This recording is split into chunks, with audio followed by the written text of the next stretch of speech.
So அனைவருக்கும் வணக்கம். ஆர்ஆர்பியோட NTPC வந்து ஸ்டார்ட் நோட்டீஸ் நம்ம ப்ரீவியஸாக பார்த்துருந்தோம்.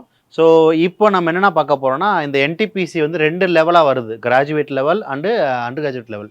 இது என்ன டவுட்ஸ் கேட்டிங்க ஆக்சுவலாக வந்து ஏஜ் லிமிட் என்ன, ஸோ என்னென்ன பேட்டர்ன் இருக்குது, வேகன்சி ரேஷியோ என்ன, இந்த மாதிரி நியூ பேட்சை ஸ்டார்ட் பண்ணுறீங்களா, ஸோ இந்த மாதிரியான நிறைய கொஷின்ஸ் ரைஸ் பண்ணியிருந்தீங்க. ஸோ அதை பற்றியான ஒரு வீடியோ தான் இந்த வீடியோ. ஸோ இந்த பேட்டர்ன் ஆஃப் எக்ஸாம் பற்றி நம்ம ஆல்ரெடி பார்த்துட்டோம். ஸோ அப்போ ரிமைனிங் என்னென்னா எலிஜிபிள் ஏஜ், ஏன்னா நிறைய பேர் வந்து நமக்கு இந்த 3 years ரிலாக்ஸேஷன் கொடுத்தாங்களா, அதை பற்றி கேட்டிருந்தீங்க.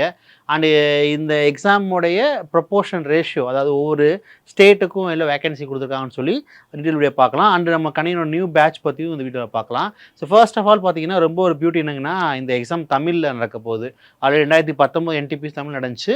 ஸோ இந்த வருஷமும் உங்களுடைய ரீஜனல் லாங்குவேஜ், அதாவது இங்கிலீஷ் எழுதிக்கலாம், இங்கிலீஷோட சேர்த்து உங்களுடைய ரீஜனல் லாங்குவேஜ் உங்களுக்கு கொடுத்துருக்காங்க. ஸோ அதை பற்றி ஒரு கம்ப்ளீட் வீடியோ பார்க்க போகிறோம். ஸோ ஃபர்ஸ்ட் ஆஃப் ஆல் வந்து இந்த எக்ஸாம் லாங்குவேஜ் நான் சொன்ன மாதிரி இந்த எக்ஸாம் வந்து என்னது தமிழ் வரப்போகுது. அதுக்கு முன்னாடி இந்த எக்ஸாமோடைய ஒரு ஷார்ட் நோட்டீஸ் பார்த்துடலாம்.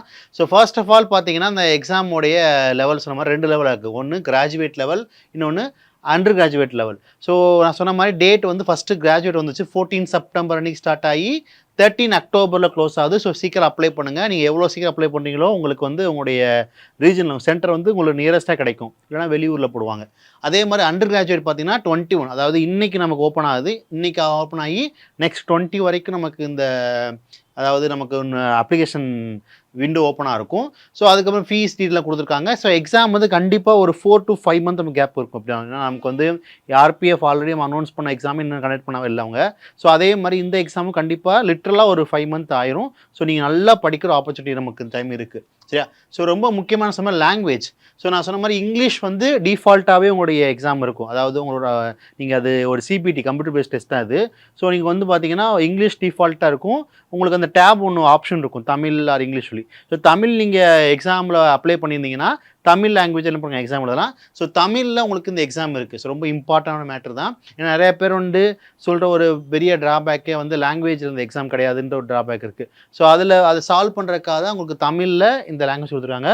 ஸோ ரொம்ப ரொம்ப கோல்டன் ஆப்பர்ச்சுனிட்டி. என்டிபிசின்ற எக்ஸாம் வந்து நல்ல கிரேட் ஆஃப் எக்ஸாம்னா ஒரு நமக்கு வந்து பார்த்தீங்கன்னா லெவல் 7 பே தராங்க. அண்ட் அதோடைய லெவல் பார்த்தீங்கன்னா குரூப் பி கிரேட் லெவல் நமக்கு வருது. ஸோ அதனால் வந்து நல்ல ஒரு ஆப்பர்ச்சுனிட்டி. ஸோ எக்ஸாம் உங்களுக்கு தமிழில் இருக்குது. அண்டு ரொம்ப முக்கியமாக சொன்ன மாதிரி இந்த வேக்கன்சியோட கிளான்ஸ் பார்க்கலாம். ஸோ ஃபஸ்ட்டு வந்து கிராஜுவேட் லெவல் பார்த்துலாம். அதாவது கிராஜுவேஷன் பொறுத்த வரைக்கும் பார்த்தீங்கன்னா டோட்டலாக 8113 வேக்கன்சி போட்டிருக்காங்க. 8113. அதில் ஹியூஜ் எங்கே போட்டிருக்காங்கன்னா இந்த சீஃப் கமர்ஷியல் கம் டிக்கெட் சூப்பர்வைசருக்கு போட்டிருக்காங்க. அடுத்து ஸ்டேஷன் மாஸ்டர். ஸோ இந்த 2 போஸ்ட்களே வந்து ஹையஸ்ட் போஸ்ட் இந்த எக்ஸாம்லேயே வந்து ஹையஸ்ட் போஸ்ட் எதுனா அது 2 தான், சரியா? அதாவது 2க்குமே பார்த்தீங்கன்னா நமக்கு லெவல் 7 பே, நான் சொன்ன மாதிரி லெவல் 7 பே, குரூப் பி லெவல் கிரேட் இந்த 2 கிரேடுமே, சரியா? ஸோ இந்த வேகன்சி வந்து 1736 and 994 என் நம்பர்லாம் நம்ம முக்கியம் கிடையாது. நம்ம ஒரு வேளை தான் போய் வாங்க போகிறோம். அதனால் வந்து இந்த நம்பர்ஸ் இவ்வளோ வேகன்சி இருக்குது பார்க்காதீங்க, ஓகேவா? ஸோ இது பார்த்தீங்கன்னா நம்மளுடைய இந்த எக்ஸாமோட ஜோன்ஸ், அதாவது நமக்கு பார்த்தீங்கன்னா மொத்தமாக வந்து ஒவ்வொரு ஸ்டேட்டுக்கு ஜோன் பிடிச்சிருப்பாங்க. நமக்கு ஆர்ஆர்பி சென்னை ஜோன் வரும். ஸோ சென்னை ஜோனுக்கு வந்து மொத்தமாக 436 வேகன்சிஸ் இருக்குது. அதை நம்ம கேட்டகரி வைஸ் பிடிச்சிருக்காங்க. ஸோ பாருங்கள் எங்கே மோஸ்ட்னா வந்து நீங்கள் கல்கத்தா தான் நமக்கு அதிகமான வேகன்சி கொடுத்துருக்காங்க. அதாவது நம்ம வந்து எங்கெல்லாம் அப்ளை பண்ணலாம். சில பேர் பெங்களூரில் போய் எழுதுவாங்க, அண்ட் சில பேர் வந்து கேரளா ட்ரிவாண்டமில் போய் எழுதுவாங்க. அதனால் வந்து இந்த ஜோன் வந்து உங்கள் ப்ரியாரிட்டி தான். எந்த ஜோன் போனுமே இங்கிலீஷ் டிஃபால்ட்டாக இருக்கும், அது பிரச்சனை கிடையாது. ஆனால் அந்த எக்ஸாம் உங்களோட போஸ்டிங் வந்து ஜோனுக்குள்ளே போடுவாங்க, அதை கொஞ்சம் பார்த்துக்கோங்க. இல்லை எனக்கு பிரச்சனை இல்லை, நான் இந்தியா ஃபுல்லாக எக்ஸ்ப்ளோர் பண்ண ஆசைப்பட்றேன்னா உங்களுக்கு எந்த ஜோனு உங்களுக்கு கம்ஃபர்டபுளாக இருக்கோ பாருங்கள். ஏன்னா உங்களுக்கு லாஸ்ட் இயர் வந்து எந்த ஜோனில் வந்து வேகன்சி அதிகமாகவும் கட் ஆஃப் கம்மியாகவும் கம்பேர் பார்த்தீங்கன்னா உங்களுக்கு ஐடியா தெரியும். அது வேணால் உங்களுக்கு கமெண்ட்டில் நான் பண்ணுறேன். ஸோ அதனால் வந்து இதான் அந்த வேகன்சி. ஸோ சென்னையோடைய ஆர்ஆர்பிக்கு வந்து 436 வேகன்சி இருக்குது. ஸோ நமக்கு வந்து இந்த நம்பர் இவ்வளோ கம்மியாக இருக்குன்னு நினைக்காதீங்க என்றைக்குமே. ஏன்னா இந்த நம்பரே நம்ம ஃபில் பண்ண முடியல. ஸோ தமிழ்நாடு ஆஸ்பிரண்ட்ஸ் யாருமே இந்த 436 வேகன்சியே வருஷம் வரக்கூடிய வேகன்சியுமே ஃபில் பண்ண மாட்டாங்க. ஸோ நமக்கு ஏன்னா நமக்கு அவேர்னஸ் கிடையாது, லாங்குவேஜ் ப்ராப்ளம் நிறைய நமக்கு காரணம் வச்சுருப்போம். ஸோ அதனால் வந்து இதுதான் அந்த ப்ரொபோர்ஷன் ரேஷியோ. ஸோ உங்களுக்கு வந்து எது கன்வீனியன்ட்டான ஒரு ஜோனோ அங்கே அப்ளை பண்ணுங்கள். ஸோ கொல்கத்தா தான் மோஸ்ட்டு, அடுத்து மும்பை இருக்குது. ஸோ மும்பை, அகமதாபாத், ஸோ இந்த மாதிரி ஒவ்வொரு ஜோனுக்கும் ஒரு வேகன்சி கொடுத்துருக்காங்க. ஸோ டோட்டலாக சேர்த்து 8113. ஸோ ரொம்ப இம்பார்ட்டன்ட் வந்து ஏஜ். நான் ஆல்ரெடி சொன்ன மாதிரி வந்து 33 வயசு, அதாவது இந்த கொரோனாவில் 3 years இன்க்ரீஸ் பண்ணியிருக்காங்க. ஸோ அதனால் வந்து 33 வரைக்கும் அது உங்களுக்கு ஏஜ் ரிலாக்ஸ் பண்ணியிருக்காங்க. அப்போ எந்த வருஷம் நீங்கள் பிறந்திருக்கணும் அப்படின்னு கேட்டிங்கன்னா வந்து நீங்கள் ஜென்ரல் கேட்டகரி இருந்தீங்கன்னா 89க்கு மேல், அதாவது 2 ஜனவரி 89க்கு அப்புறம் பிறந்திருந்தால் நீங்கள் இந்த எக்ஸாமுக்கு எலிஜிபிள். இதே ஓபிசியில் நான் க்ரீமி லேயராக இருந்தீங்கன்னா, அதாவது நான் க்ரீமிக்கு வந்து 3 வருஷம் ரிலாக்ஸ் பண்ணுவாங்க. ஸோ அதில் இருந்தீங்கன்னா 1986க்கு அப்புறம் ஜனவரி 1க்கு அப்புறம் பிறந்தவங்க. ஸோ ரொம்ப நல்ல ஒரு ஆப்பர்ச்சுனிட்டிங்க அது. ஏன்னா எப்போவுமே இந்த சென்ட்ரல் எக்ஸாம் பொறுத்த வரைக்கும் 30க்குள்ளே தான் அவங்க ஏஜ் இருக்கும், 32 மேக்ஸிமம் இருக்கும். இந்த கோவிட்னால ஒரு 3 வருஷம் இன்க்ரீஸ் பண்ணியிருக்காங்க. இந்த இன்க்ரீஸ் வந்து அடுத்த ஆர்ஆர்பியில் வருமானா டவுட் தான். ஏன்னா அவங்க இந்த வருஷம் பண்ண சொல்லியிருக்காங்க இந்த விஷயத்தை. அதனால் வந்து ஸோ நீங்கள் ஒரு ஓபிசி கேட்டகரி இருந்தீங்கன்னா 1986க்கு அப்புறம் பிறந்தா எலிஜிபிள். எஸ்சி எஸ்டி இருந்தீங்கன்னா 84 அப்புறம் பிறந்த எல்லாத்துக்குமே எலிஜிபிள். ஸோ அதனால் உங்களுக்கு இந்த ரிலாக்ஸேஷன் சொல்லியிருக்காங்க. ஸோ அதனால் வந்து நல்ல ஆப்பர்ச்சுனிட்டிங்க அது. ஸோ 89 ஜென்ரல், 86 ஓபிசி, எஸ்சி எஸ்டிக்கு வந்து 84. ஸோ இந்த ஒரு கேட்டகரி இருந்தால் நீங்கள் கிராஜுவேட் லெவல் போஸ்ட்டுக்கு அப்ளை பண்ணலாம். ஸோ கிராஜுவேட் லெவலுக்கு என்ன ஒரு எஜுகேஷன் குவாலிஃபிகேஷன் கேட்டிங்கன்னா வந்து எனி டிகிரி முடிச்சதுன்னு அர்த்தம். இதுக்கு நீங்கள் இந்த 8000 வேகன்சிக்கு நீங்கள் எலிஜிபிளாக இருக்கீங்க. ஓகேவா? ஸோ அடுத்ததாக பார்த்தீங்கன்னா நம்மளுடைய under graduate. So under graduate இன்றைக்கி வந்திருக்கு எக்ஸாமுடைய ஓப்பன் அப்ளிகேஷன். ஸோ இதோட வேகன்சி வந்து 3445. ஸோ இதோடைய ப்ரொபோர்ஷன் ரேஷியோ நமக்கு இதான் கொடுத்துருக்காங்க பாருங்கள். இதோடைய நமக்கு வேகன்சி ரேஷியோ வந்து நமக்கு இந்த மாதிரி தான் கொடுத்துருக்காங்க. அதாவது மோஸ்ட் நான் சொன்ன மாதிரி வந்து 1 செகண்ட் எங்கே இருக்குது, நமக்கு வந்து கல்கத்தாவில் இருக்குன்னு நினைக்கிறேன். ஸோ கல்கத்தாவில் வேகன்சி இருக்கும். இந்த இடத்துல மும்பையில் அதிகமாக இருக்குது. அண்டர் கிராஜுவேட்டில் வந்து மும்பையில் அதிகமாக இருக்குது. அப்புறம் கல்கட்டா. ஸோ நம்ம சென்னை கேட்டகரி பார்த்திங்கன்னா 194 வேகன்சி இருக்குது.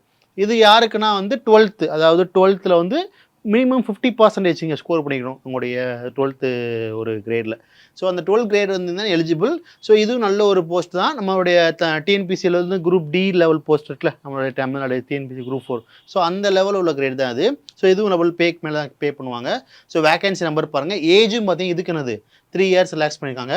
ஸோ 1 செகண்ட் பார்த்தீங்கன்னா இந்த ஏஜ் பார்க்கலாம்.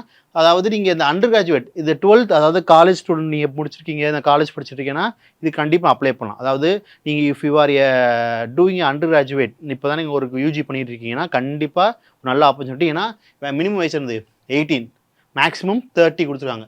ஸோ 13ன்றப்ப என்ன, இதை 33 இன்க்ரீஸ் பண்ணியிருக்காங்க. எதுக்காகனா ஃபார் கோவிட்.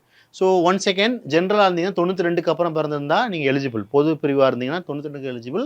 ஓபிசியாக இருந்தீங்கன்னா 89க்கு அப்புறம், அதாவது ஜனவரி 2 89க்கு அப்புறம். எஸ்சி எஸ்டினா 87. ஸோ அதனால் வந்து நான் சொன்ன மாதிரி ரொம்ப நல்ல ஆப்பர்ச்சுனிட்டி. இந்த குரூப் 4 குரூப் 2 இந்த மாதிரி நீங்கள் படிச்சிருக்கீங்க. அதனால் இதுக்கும் அதுக்கும் பெரிய வித்தியாசம் கிடையாது. நம்ம ஆல்ரெடி சொன்னேன் உங்களுக்கு, போன வீடியோவில் பார்த்தோம். அந்த வீடியோ வேணும்னா கீழே லிங்க்கில் இருக்குது, டிஸ்கிரிப்ஷனில் பாருங்கள். அந்த வீடியோ பற்றி நான் தெளிவாக சிலபஸ் எக்ஸ்பிளைன் பண்ணியிருப்பேன். ஸோ அதனால் வந்து உங்கள் டிஎன்பிசி ஆஸ்பிரண்ட்டாக யாராக இருந்தாலும் சரி, எனிதிங், ஸோ எல்லாருமே சென்ட்ரல் எக்ஸாம் அப்ளை பண்ணுங்கள். சென்ட்ரல் எக்ஸாம் அப்ளை பண்ணுற அவேர்னஸ் கம்மி. ஸோ எதுக்காக நம்ம தமிழ் நடத்துகிறாங்கன்னா அது ஒரு காரணம். ஏன்னா தமிழ்நாடு பீப்புள் வந்து சஃபர் ஆகிறாங்கன்னு சொல்லி நிறையா பேருடைய ஒரு ரெவல்யூஷன், நம்ம போராட்டங்கள், இதுக்கப்புறம் தான் தமிழில் இந்த எக்ஸாம் நடத்துகிறாங்க. ஸோ இது ஒரு நல்ல ஆப்பர்ச்சுனிட்டி, இதை பயன்படுத்திக்கோங்க. ஸோ ஏஜும் 3 வருஷம் ரிலாக்ஸ் பண்ணியிருக்காங்க. சரியா? ஸோ இதுதான் நம்மளுடைய ஒரு விஷயம். ஸோ இதில் வந்து கணியன் என்ன பண்ண போகிறாங்க, நம்ம கணியன் அகாடமி சார்பாக இங்கே என்ன நடக்க போகிறாங்கன்னா வந்து இந்த என்டிபிசிக்காக ஒரு டெடிக்கேட்டடான ஒரு கோர்ஸ் நடத்த போகிறோம். அதாவது அக்டோபர் 2 நம்ம காஞ்சியிலேருந்து ஒரு நியூ பேட்ச் ஸ்டார்ட் பண்ணுறோம், போத் ஆன்லைன் ஆஃப்லைன். ஸோ இந்த பேட்ச் எப்படி இருக்க போகுதுன்னு பார்த்தீங்கன்னா டெடிக்கேட்டடாக வந்து ஃபுல் அண்ட் ஃபுல் என்டிபிசிக்கு மட்டும் தான் ஃபோக்கஸ் பண்ண போகிறோம். அதாவது ரயில்வே உடைய ட்ரிக்ஸ் அண்ட் ட்ராக்ஸ் பற்றி பார்க்க போகிறோம். ஏன்னா வந்து ஸோ நமக்கு வந்து இதில் அர்லி சர்வீஸில் இருக்க ஃபேக்கல்ட்டிஸ் இங்கே வருவாங்க, உங்களுக்கு ஸ்டேஷன் மாஸ்டராக இருக்கவங்க. ஸோ அந்த ரயில்வே பேஸ்டான பர்சனாலிட்டிஸ் ஃபுல்லாமே உங்களுக்கு இந்த கிளாஸில் எடுக்க போகிறாங்க.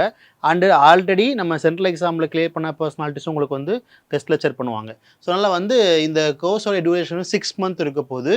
ஸோ டோட்டலாக வந்து 150 கிளாஸஸ், ஒரு 350 ஹவர்ஸ் அரௌண்ட் இருக்க போகுது. ஸோ இந்த கிளாஸில் வந்து பார்த்தீங்கன்னா நமக்கு வந்து 30+ டெஸ்ட் இருக்கும். அதாவது எப்படின்னா அந்த ஆர்ஆர்பியோடைய 100 கொஸ்டின் பேட்டர்னுக்குள்ள 30 maths, 30 reasoning and 40 GS. So அதே பேட்டர்ன் இருக்கும். உங்களுக்கு வந்து பார்த்தீங்கன்னா உங்களுக்கு இந்த மெமரி பேஸ்டு ஸ்ட்ராட்டஜிக்கு ஒரு நோட்ஸ் கொடுத்துருவாங்க. ஸோ டெடிகேட் புக்கு ஒன்று தனியாக கொடுத்துருவாங்க.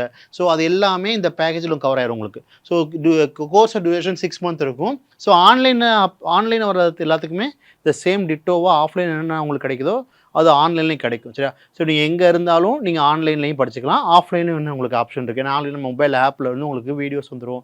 ஸோ எவ்ரி வீக் வந்து பார்த்தீங்கன்னா லைவ் இன்ட்ராக்ஷன்ஸ் இருக்கும்.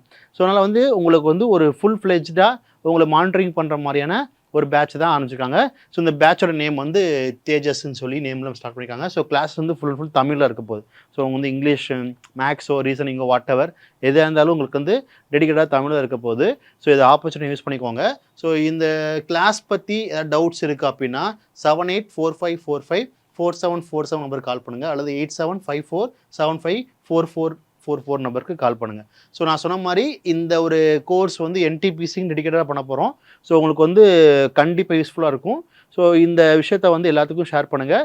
ஸோ இந்த டவுட்ஸ் ஏதாச்சுன்னா கண்டிப்பாக கால் பண்ணுங்கள். So all the best for your upcoming examination. Thank you.